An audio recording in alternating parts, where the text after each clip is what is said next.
Hello, my name is James Karariga from the Serenity Treatment and Counseling Center. Today, we are going to discuss about gambling. Gambling has become such a wide topic, has become such a menace in the society, ranging from the affecting the youths and also the elderly. So, what is gambling? We will start from there. How can you know that you have a gambling problem? So we will look also at the symptoms that shows you are sinking into gambling. So gambling is an addiction. Um, in most cases, we can say when it becomes an addiction, it is described as a compulsive gambling disorder. In that stage, it becomes like a disease. It's an addiction in itself. So we are going to talk about this compulsive gambling disorder. So compulsive gambling disorder is an irresistible, uncontrollable urge to keep on pressing bet, to keep on gambling, even though it is taking a toll on yourself. So when it becomes a disorder, it is about, this about time you seek for help from professional. So um, some of the symptoms to know you have this problem of compulsive gambling disorder includes number one, irresistible urge to keep on betting. So when we talk about betting, there is a different wage or range of betting. For instance, you can bet on football, you can bet on casino, you can bet on cards, you can bet on mostly currently there is this patapatea. There are so many ways people have sunk into this form of gambling. From you being told to set this amount of money, you are going to get this amount of money. That one is still a gambling. So the irresistible urge to continue is number one. You feel that you must press this a bet is number one of the symptoms to know that you are suffering from addiction, from gambling, compulsive gambling disorder. Number two is losing. When you lose your relationship, when you lose your job, when you lose, it involves a lot of loss. When you lose money, when you lose a property, it is about time you know that you have sunk into gambling, compulsive gambling disorder. There is what we call chasing losses. Once you lose one bet, you are motivated. You are motivated to place another bet so that you can chase the money that you had lost. There is also another symptom whereby you start planning on the amount of money you are going to bet with. Now you say now from nowadays you place a limit that from today I'm not going to exceed this amount. So I'll still be placing a bet, but I will not be surpassing this amount. So that is another symptom. So the risk of if you see yourself starting to borrow money from friends or from relatives to bail you out of debts you accumulated as a result of gambling, that is another symptom you have sunk into this thing. So how does this problem comes? How does it form?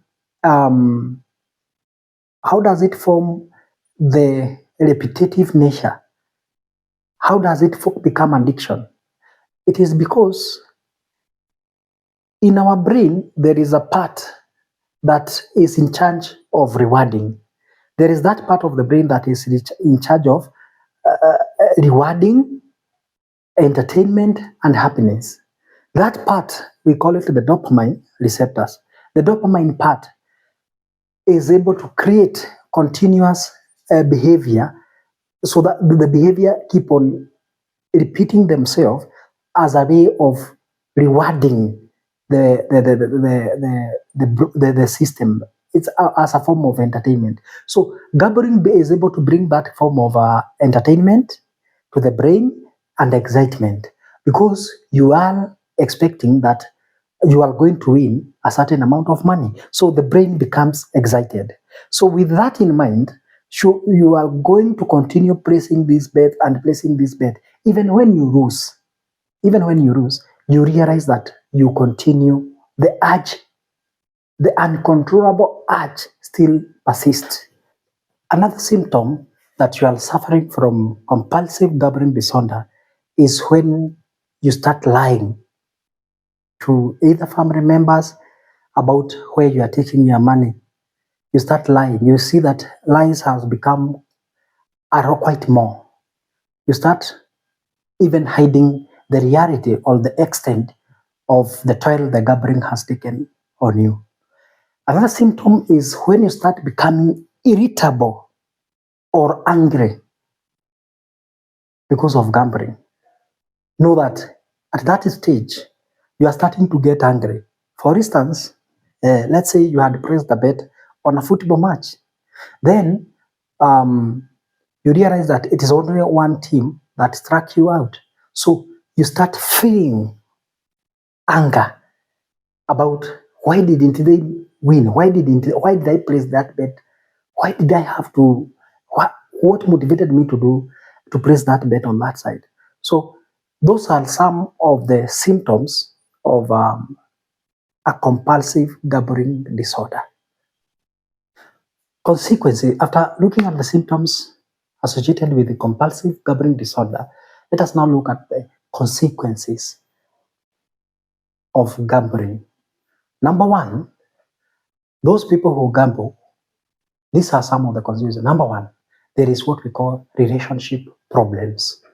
You realize in one way or another, you are not able to provide for the family because the money which was supposed to be provided for the family, you realize that maybe you have placed a bet on all of them. So relationship problem starts from there as a result of gambling. You realize that you'll be having some friends, you will be wanting them, as we have looked, you will be wanting these friends to bail you out financially. So many will start avoiding you. So you will break even friendship because they believe you want just to take their money and then you go gambling. So number one of the major challenge consequence of gambling is relationship problem. Number two, of course, there must be what we call financial problem or bankruptcy. We have witnessed many people who had a lot of wealth, but as a result of gambling, even prominent people in our society, as a result of gambling, they have been declared bankruptcy. You start struggling because, as in the name of chasing losses, you continue placing more and more bets. So, meaning you are losing more and more of the finances. And even if, for instance, in every like 10 bets you place, you realize maybe you only win one of them. So it means that the amount of money you have placed on these 10 bets cannot be recovered with one bet. So that one is another consequence of gambling, that is financial difficulties or bankruptcy, whereby you are no longer having any money, you cannot sustain it. The other consequence of gambling is what we call legal issues or even imprisonment. In most cases, sometimes you will find yourself having to deal with legal matters as a result of gambling. Maybe you took a loan somewhere, you are not able to pay. Maybe you borrowed someone's money, you are not able to repay the person. So there, the legal issues start arising, and you realize we have witnessed many people going through the legal system and maybe even facing jail as a result of one day they were having a lot and they started gambling, then they became bankrupt, and after that, now they are facing legal issues. Number three of the consequence of gambling, compulsive gambling, is poor health. Gambling can really take much of your time, that even looking for some time to eat or have a proper meal becomes a challenge. So it leads to poor health. Gambling also takes a toll on your mental wellness. You realize that after gambling for so long, you will start developing mental health issues, maybe stress, depression as a result of the same. So you realize that as we walk along, your health start to deteriorate. There is also another problem: poor work performances.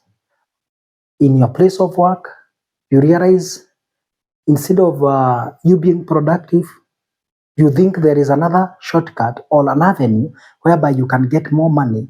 You treat this gambling as a side hustle.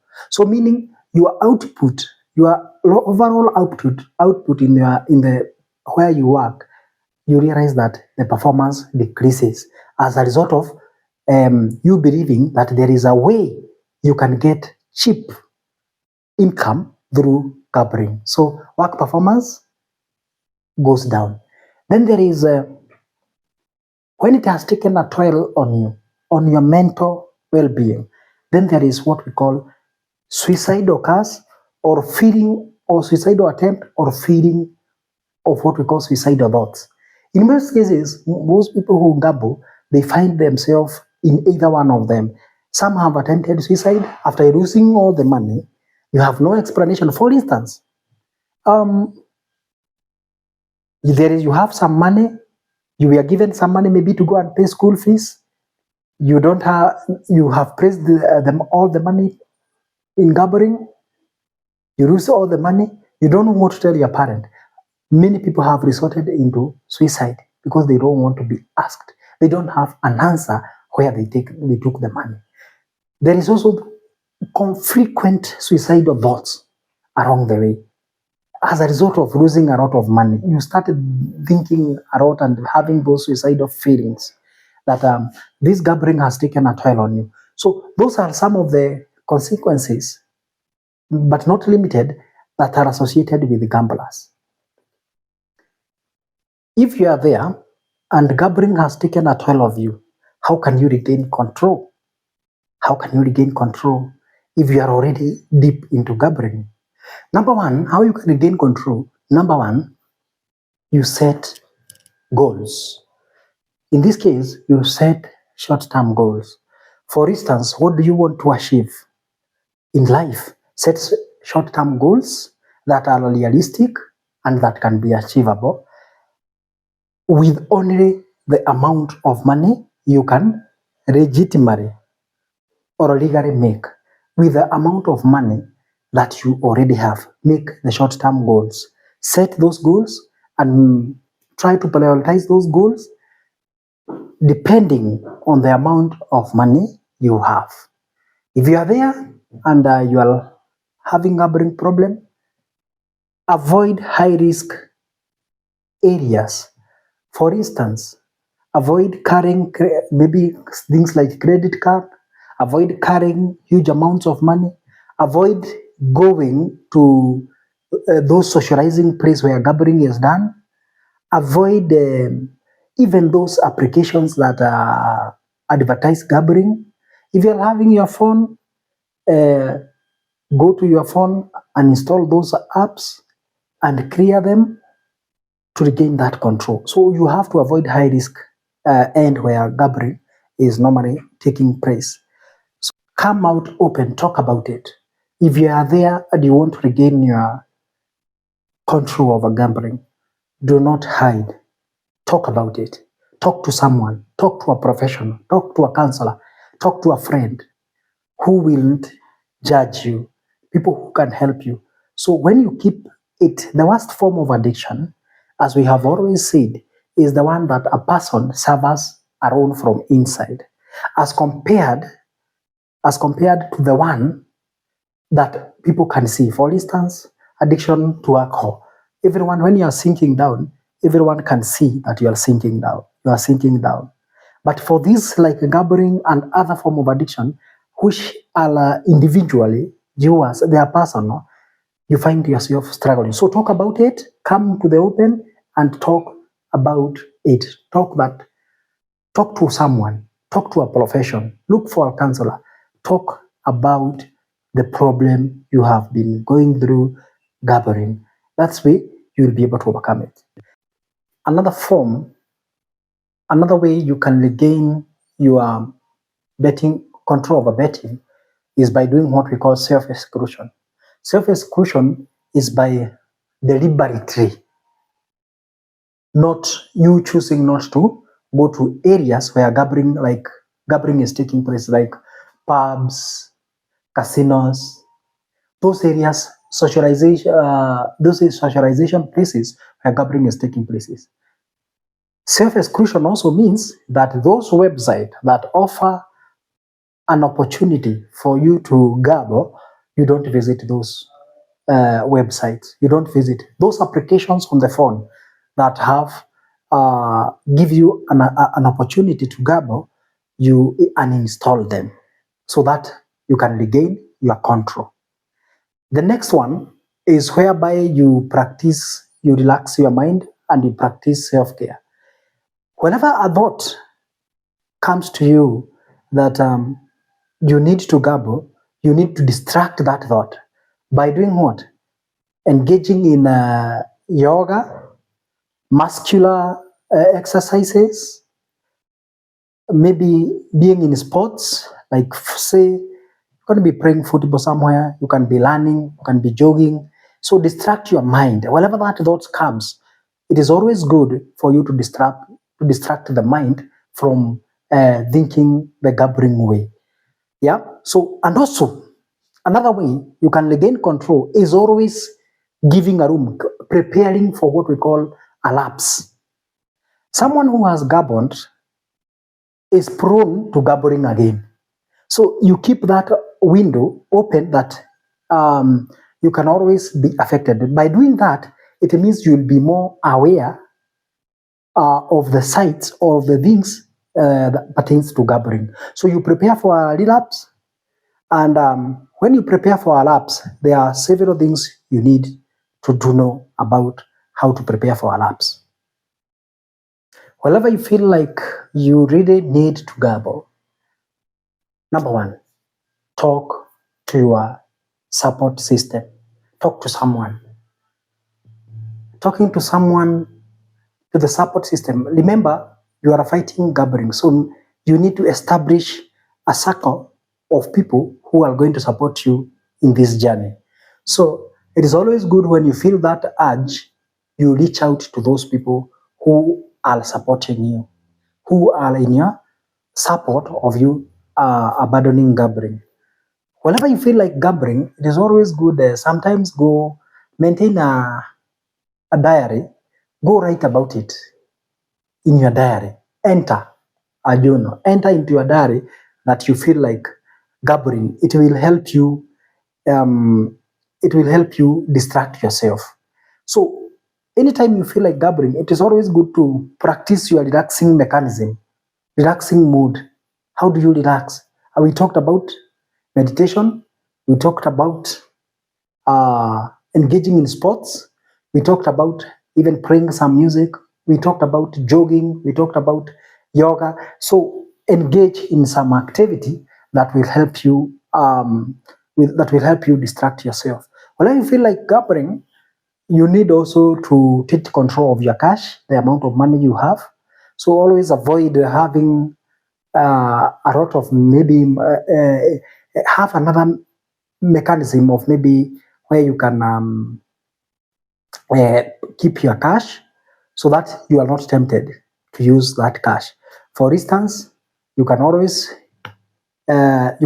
keep your cash in many forms, your money in many forms. You can have a locked account, you can have in other things. Practice the alternatives as we had established. Whenever you feel like gambling, practice the alternative. Practice the alternative. But remember, when you stop gambling, you must always establish another alternative of how you are going to be spending your time, how you are going to be spending the time you are spending in gambling. So that alternative that you're going to establish, always, when you feel like really you need to gamble, always do the alternative. With the gambling problem, Where can you get help? You can get help from a counselor, a psychologist, who will help you take you through what we call cognitive behavioral therapy.